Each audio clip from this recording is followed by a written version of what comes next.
Hey, how's everybody doing tonight?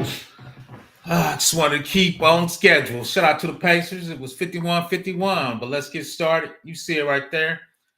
AIMLGRC pipeline. So give me a one in the chat if you can hear me. Give me one in the chat and you can hear me. I'm with you, security expert. I kind of dozed off. I thought we was gonna win the game. So yeah, I was kind of a little down about that.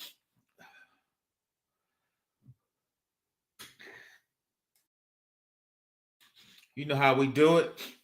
Uh, Putting tech questions or cybersecurity GRC questions in the chat. We'll get to them, but let's keep rolling. Appreciate you, security expert. Yeah, most people know I'm in Indiana. I was going to try to get some tickets, but they are outrageous. I got a ticket guy. So he was talking about nosebleeds was like 200. So I was going to call him back. He usually have corporate tickets. So, but all the corporations wanted tickets. So PBO was left out. Also, I went to the AWS local group meeting. As the kids say, I was touching grass, so I actually went out to a in-person presentation for AWS Central User Group in Indiana. It was a great presentation talking about how to save money in AWS using AWS services. So, just trying to go out and meet people, and one of the AWS tech guys were there. I want to do lab on control towers, and I thought it was super expensive. So he told me how to do it for a decent price. So that's really what I'm trying to get better at. But we're going to talk about the AI and ML pipeline from a GRC perspective. Shout out to Study GRC. We had an excellent conversation. So that I wanted to do a presentation. They're talking about the division from GRC, DevOps, ML ops, and where does DevOps fit in the AI and ML pipeline. I am struggling today. So let's look at why is ML Sec Ops important. Introduce security early in the ML lifecycle. Same things with your DevOps, and I got a slide coming up talking about both of those. Vulnerabilities reduce early, reducing the cost in the ML. Machine learning is ML. AI is artificial intelligence. What are affecting ML ops, SecOps? You can create consistent, reliable, and auditable path to production while maintaining your security bar. Operational efficiency. ML SecOps practice provide for improvements in how ML models is designed, developed, and operated, reducing administrative burden. So let's keep going. That's not it right there. Let's go back a little bit. So if you look, these are the different pipelines. You got your DevOps pipeline. And they got something called the Data Ops pipeline. Then there's the ML Ops pipeline at the bottom. And we're going to dig into those, right? The CIs, the data, receiving, training it, right? Of course, securing it and monitoring it, right? So those are the different uh, ops in those different, once again, DevOps, data ops, and ML ops. So part of ML is machine learning and AI. How do you get the data there so the machine can train on it? Then what that's going to assist your artificial intelligence. So the stages of generative AI: build and secure foundational models built on secure training data, secure model access and infrastructure, implementing data encryption, access controls. We're going to dig down on that some more. Compliance monitoring and security governance, building your secure AI generative model, protect your data flow, enforcing responsible AI governance. So that's kind of what the discussion was, is where does GRC fit in that? All right, so that's what we're going to talk about, look at some job roles inside that pipeline and where they're at. And we know everybody's trying to do some type of artificial intelligence. All right, it's super hot right now. So I'm just trying to get, from my understanding, from a GRC perspective, what does that look like for security operations, compliance, and governance, right? From that perspective, really we're really talking about from an AWS perspective, but those foundations are good on any company tier. So a lot of those are foundational things you need to do for, once again, your AI, ML, GRC pipeline. I always put the GRC because we got to do governance and risk and compliance on it.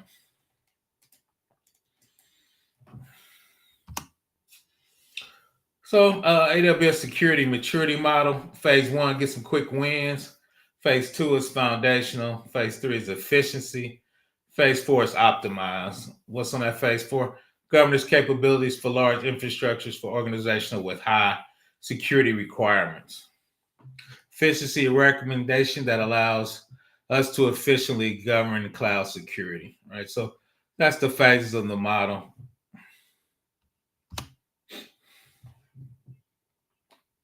Then from a machine learning SecOps, right? The machine's going to train it. So these are the divisions they have in there. Once again, this is AWS special, but it's really any ML ops, SecOps, data preparation, model build, model evaluation, model selection, deployment, and the monitoring of your model. At the bottom is really what we're interested in. ML Ops, identity and access management. What's your IAM controls? Going through those different phases of building and monitoring your model.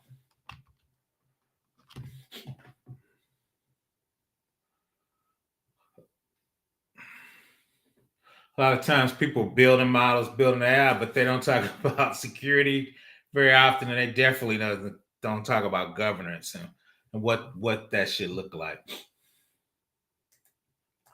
Once again, drop any questions in there. So me and Chris had once again a great conversation, and this is kind of what I was talking about. Where does GRC fall at, right? Data preparation is your data engineer. Shout out to my man Before the Billions. We can get him back on. That's your data engineers, your data scientists are helping you build the model. And at the bottom is security engineering. Do you have the right permissions? Are you least privileges, right? Security engineers is at the bottom with your AIM. Then model evaluation is your DevOps engineer and your ML ops engineer, right? Model selection, you got your model approver at the bottom. Then deployment, you got your DevOps engineer.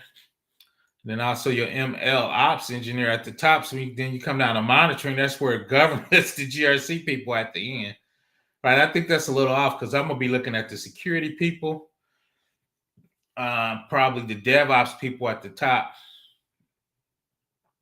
right? Making sure they're doing what they're supposed to do. If we're doing any government compliance or have any government regulations, what that will look like.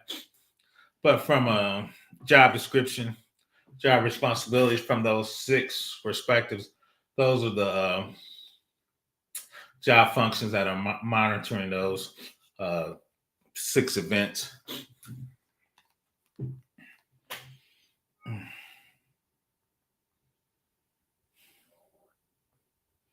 Once again, put anything in the chat, we'll chop it up.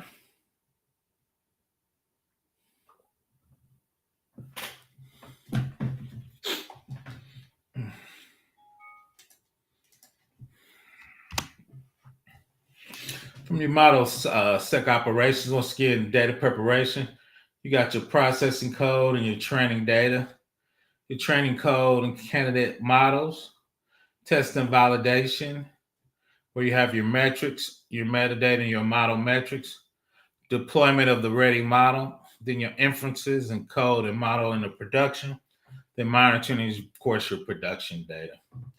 Right, so that's kind of where the machine learning SecOps people are going to be. Watching those processes and procedures, your training, once again, your inference code. And then there, we'll look at it. AWS has their SageMaker, and we just I think I got one slide talking about that from an AWS specific service or product. Then after that too is they have their model building, and we'll look at that too. There it is, ML SecOps. You got your Amazon SageMaker for your ML SecOps. It streamlines your ML lifecycle. Once again, machine learning. Then in there, once again, we talked about network and application protection, authentication and authorization, data protection, threat detection and incidents, and at the bottom, your compliance and your governance.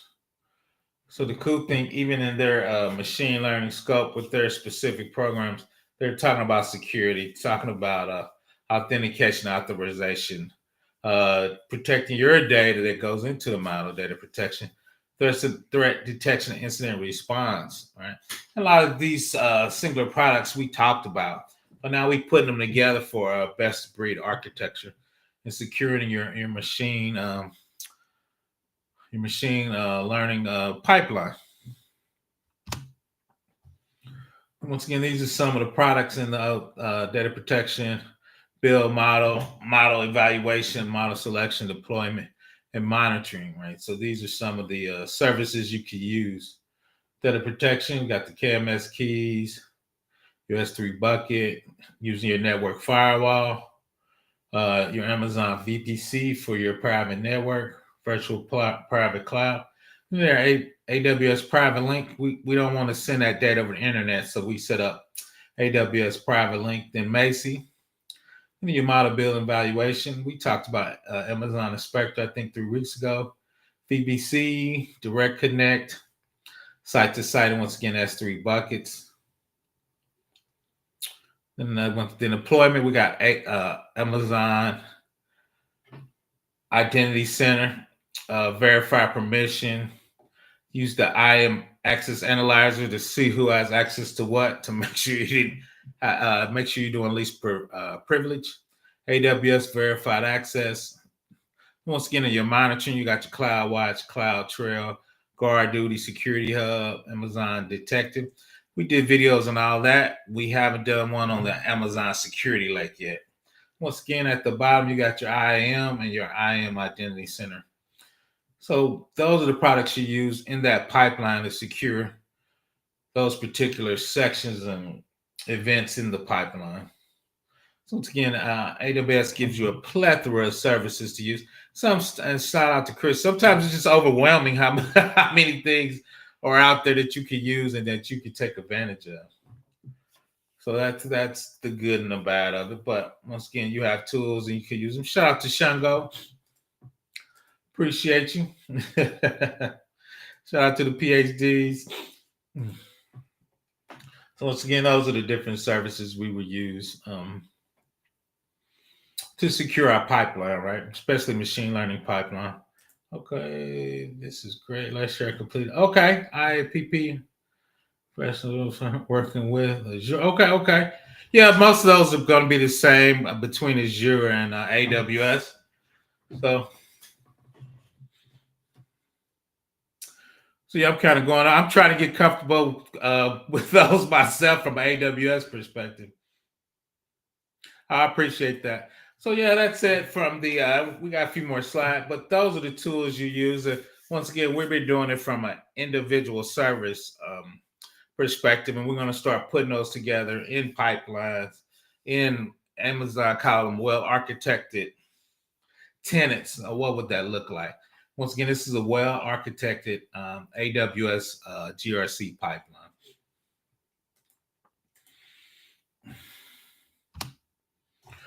Data poisoning. That's usually when somebody gets your data before you lock it down and give you bad data to poison your output to make your data skewed, right? So how do you stop stuff from getting poisoned? Encrypt your data with AWS KMS, which is the key managed service, to essentially manage keys to encrypt and decrypt training data and models with AWS. Managed keys are customer managed keys. So if somebody got your data and they didn't have the keys right, they couldn't unencrypt it or change it or decrypt it. Immutable storage, meaning storage that you really couldn't change. Amazon S3 Object Lock can help prevent Amazon S3 objects such as training data and models from being deleted or overwritten. But when you do the object lock, it actually just creates versions of them. So if somebody corrupted a version, you could just roll back to a known good part. Amazon backups up simplifies data protection at scale. Of course, you'll be backing your data up if you need to roll back, but a lot of times I just use the S3 object lock because you got to check in and check it out. So, um, data exfiltration controls, you want to do AWS firewall, VPC, and private link. You can devise strict AWS network firewalls and VPC policies to prevent the movement of data in and out your VPC network.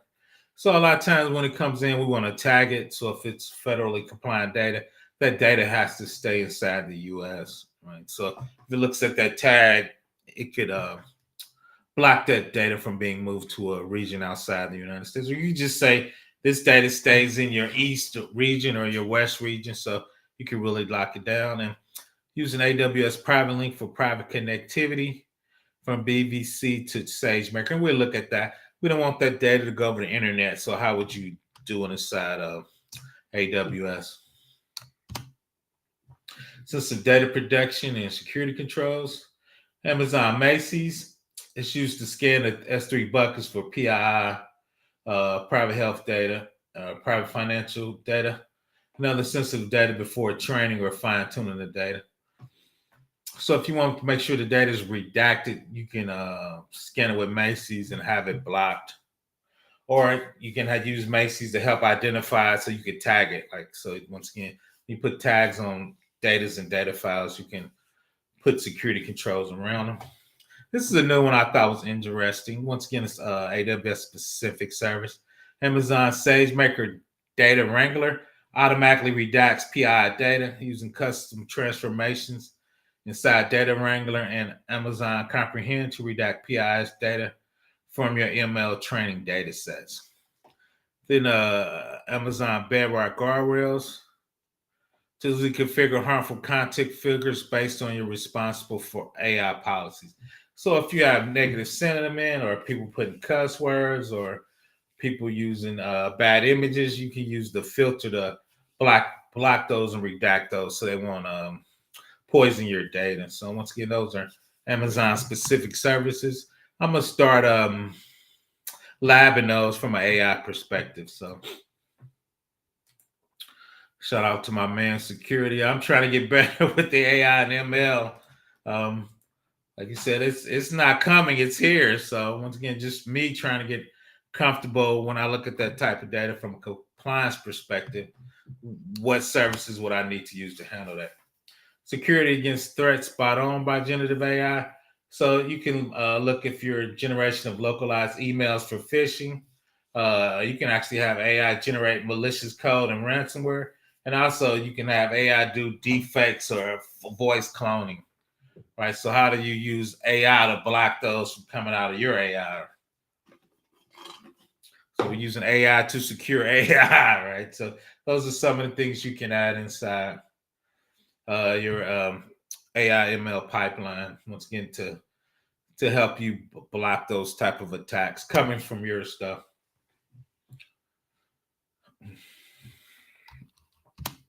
So we're gonna look at some requirements you have inside, once again, your AI ML pipeline. Traffic transfers over private and secure network lines, segregated user space and tenancy models, and third-party software companies. So that's where if you look like you're in your customer account, you got two availability zones or data center. Right there, you have a private subnet, and at the bottom, we were talking about those private links. Those are private VPC endpoints, right? So you got one going through your S3 bucket, your CloudWatch, SageMaker runtime.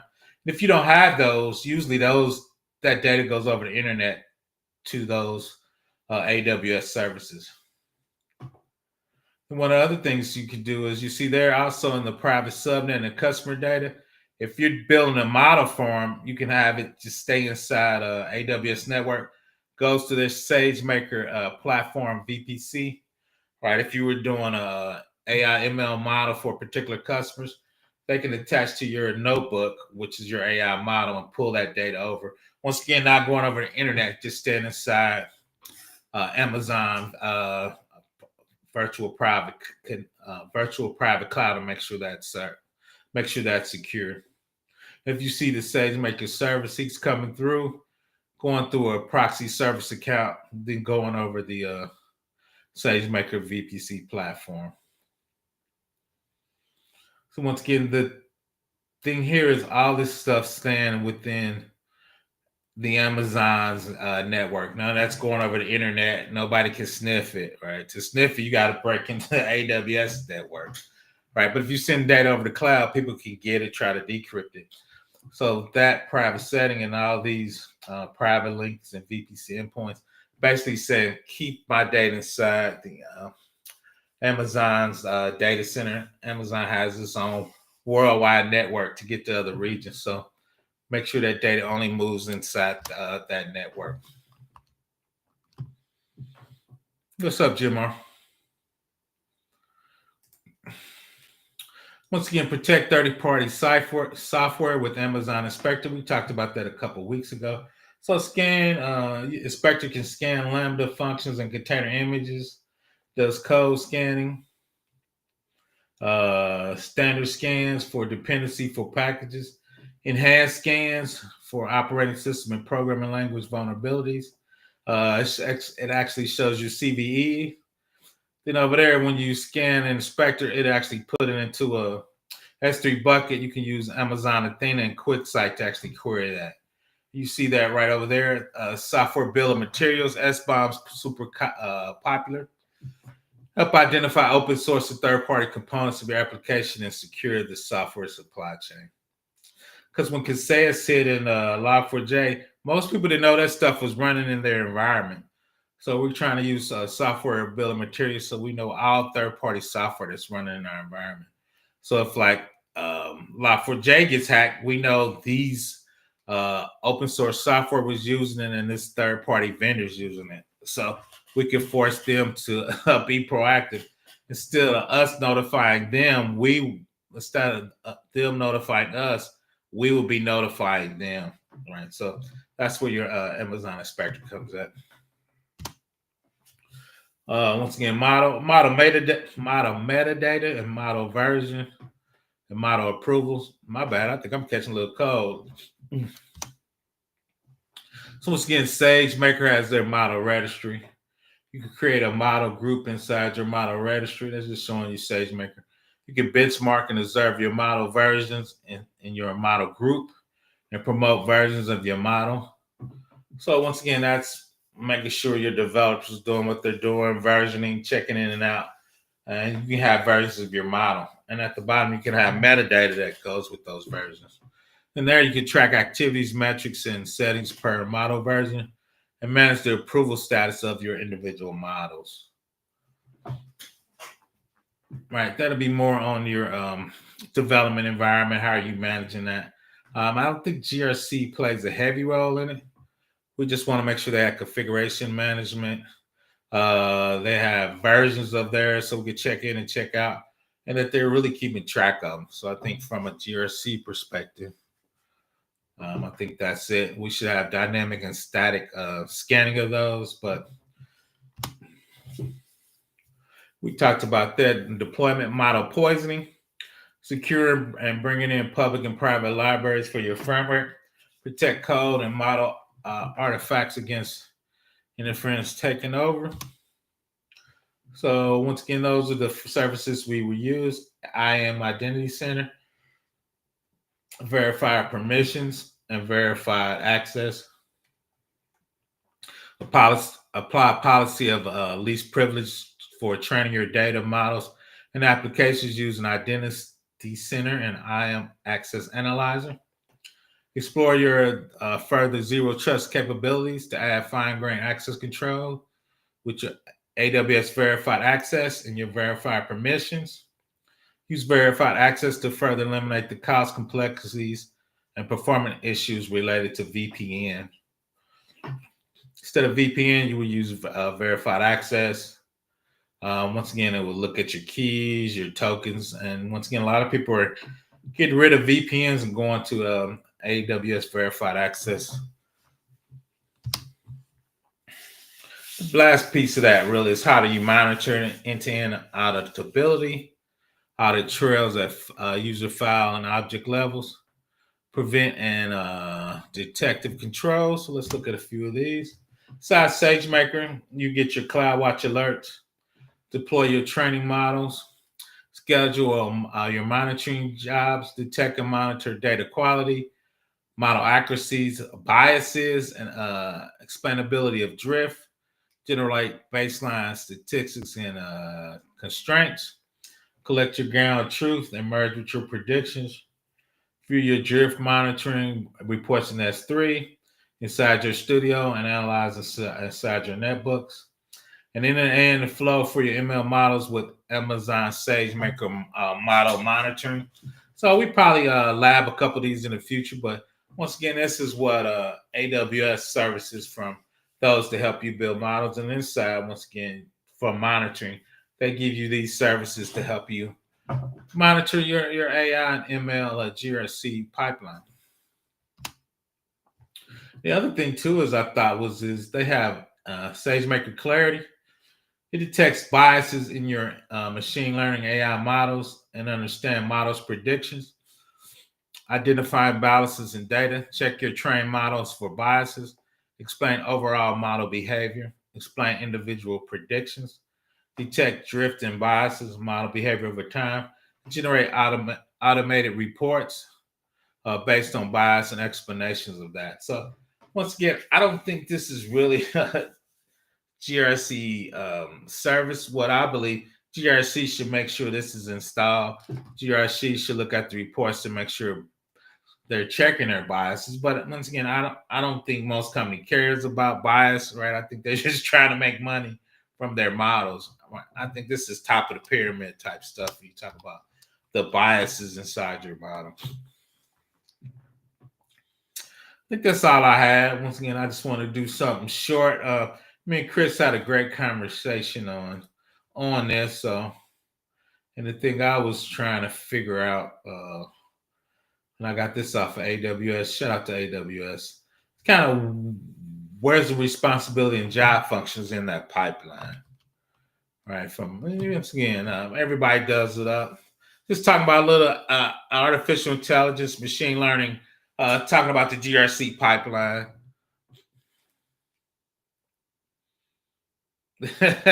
Facts. But you know, a lot of times biases, that's how they make money. So we can talk about that in a different stream. But so once again, this is AWS's recommendation for their standard AI machine learning pipeline to job functions and where they get deployed at. Once again, I'm gonna hang out for a couple questions. And PBO's tired. He's not feeling well. He's gonna get in there and curl up and watch the Pacers play. Let's see. Yeah, facts. Yeah, that's what I learned. I probably I'm trying to get some of my AWS certs are about to expire, so I'm gonna get those redone, and I'm gonna probably well, hell, it's the second half of the year. Probably the fourth quarter, I'll probably start doing a little more Azure, take a couple of their certifications. So yeah, once again, security expert. Yeah, they're saying just be trying to get comfortable with the different parts of machine learning and AI, the pipelines from a GRC perspective. So I kind of know from a governance risk standpoint what I'm responsible for and how to roll those out. So let's get on hang out a little longer. Once again, I probably lab that SageMaker a little bit with Amazon Bedrock. That's their machine learning services and the notebook and how they build models. So I probably lab a few of those just to get comfortable with SageMaker. Once again, I think once again a specific AWS resource. But like my man security expert said, a lot of the AWS and Azure have the same event similarities, just different names. So shout out to both of them. I always tell people pick one of those clouds and you'll be okay. A lot of times when I do Azure work, I just Google on what's the Azure service that matches this AWS service that that I'm comfortable with.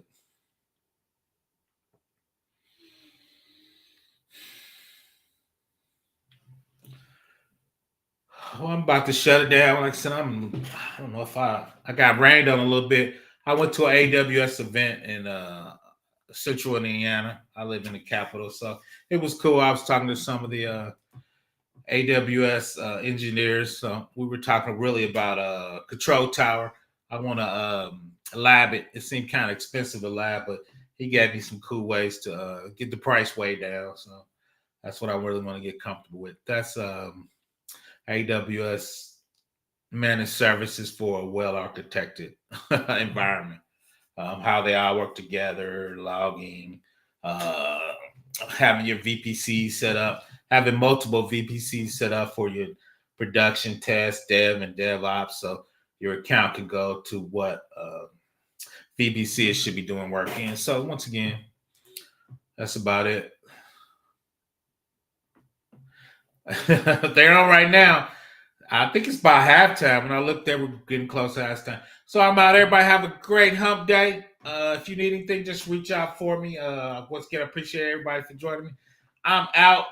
I am freezing. I'm about to go get underneath the blanket. Once again, I appreciate everybody for joining me. You'll see me in these cybersecurity streets.